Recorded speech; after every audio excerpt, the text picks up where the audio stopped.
DSSB TGT SST की preparation कर रहे हो और आपको भी लगता है कि एसएसटी के साथ साथ जनरल पार्ट को भी मैनेज करना थोड़ा डिफ़िकल्ट हो रहा है, तो आज का मेरा स्टडी सेशन आपके लिए काफ़ी हेल्पफुल हो सकता है।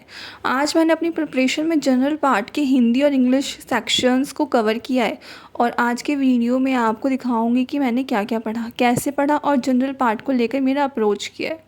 So hello everyone, welcome and welcome back to my YouTube channel. I hope आप अच्छे होंगे, खुश होंगे, अपने घर में होंगे और अपने पेरेंट्स के साथ होंगे। तो सबसे पहले हम पूजा करते हैं क्योंकि सावन का महीना चल रहा है और आज सावन का सोमवार भी था।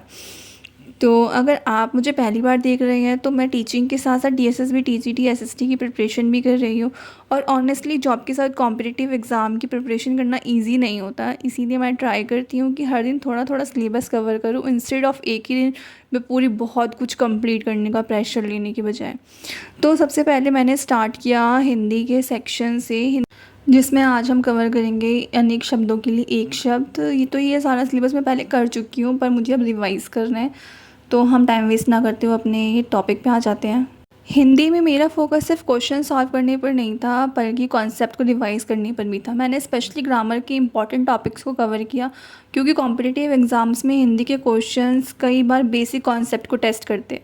इसीलिए अगर आप हिंदी प्रिपेयर कर रहे हैं तो मेरा सजेशन ये रहेगा कि सिर्फ क्वेश्चंस रटने की जगह समझने की कोशिश करो, आंसर गलत क्यों हुआ ये समझो। मैं जो भी क्वेश्चन गलत करती हूँ उसका रीज़न समझने की कोशिश करती हूँ क्योंकि प्रिपरेशन में मेरे अकॉर्डिंग रॉन्ग क्वेश्चन भी उतने इम्पॉर्टेंट जितने करेक्ट क्वेश्चंस। तो और हिंदी के लिए मैंने डेली थोड़ा टाइम देने की कोशिश कर रही हूँ ताकि लास्ट मोमेंट पर पूरा जनरल पार्ट एक साथ रिवाइज़ ना करना पड़े।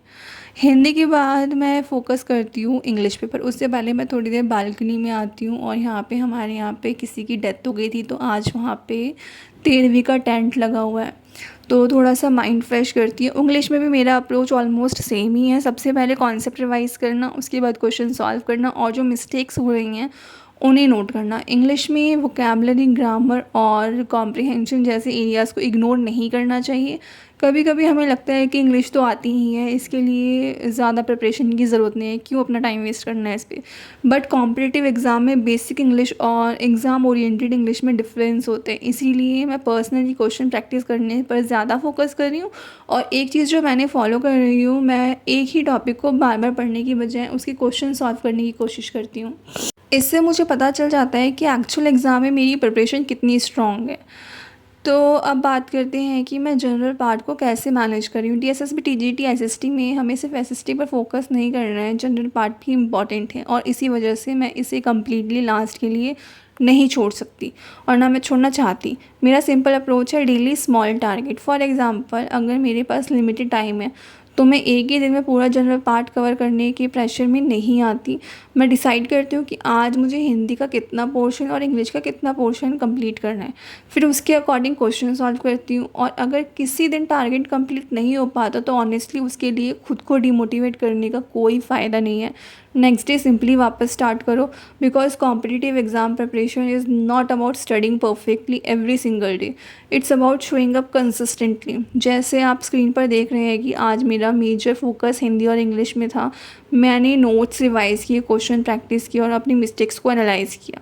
और मुझे लगता है कि अगर हम अपनी प्रिपरेशन को रेगुलरली ट्रैक करें तो हमें खुद समझ आने लगता है कि हम किस सब्जेक्ट में कितने स्ट्रॉन्ग हैं और कहाँ हम गलती कर रहे हैं। तो थोड़ा सा बाहर घूमने के बाद और माइंड फ्रेश करने के बाद मैं अपना स्नैक्स बोल लो क्योंकि शाम तो हो ही चुकी होती है, तो यहाँ पे मैं अपना मैगी इंजॉय कर रही होती हूँ। मेरा काफ़ी दिनों से मैगी खाने का मन कर रहा होता है, इसलिए मैं अपना मैगी बना लेती हूँ और साथ में उसकी वीडियो भी शूट कर लेती हूँ, बिकॉज़ मैं शॉर्ट्स भी डालती हूँ। तो आप प्लीज़ जाके मेरे शॉर्ट्स ज़रूर देखा करो।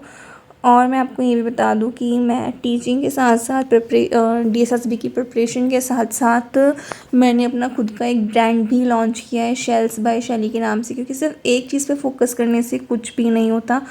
तो आप वहाँ जाके मेरी वेबसाइट चेक कर सकते हैं www.shellsbyshally.com से, और वहाँ से जाके ख़रीद सकते हो। तो यहाँ पे मेरी इंग्लिश कवर हो चुकी होती है, यहाँ पे मैं अपना बंद कर देती हूँ क्योंकि पढ़ते पढ़ते मुझे काफ़ी ऑलमोस्ट 6 घंटे तो हो ही चुके होते हैं, क्योंकि पहले मैंने सारे रिवीजन किया होता है, फिर मैं अपने क्वेश्चन भी प्रैक्टिस करती हूँ। तो मैं वीडियोज़ में थोड़ा कम दिखाती हूँ क्योंकि मेजर टाइम में पढ़ाई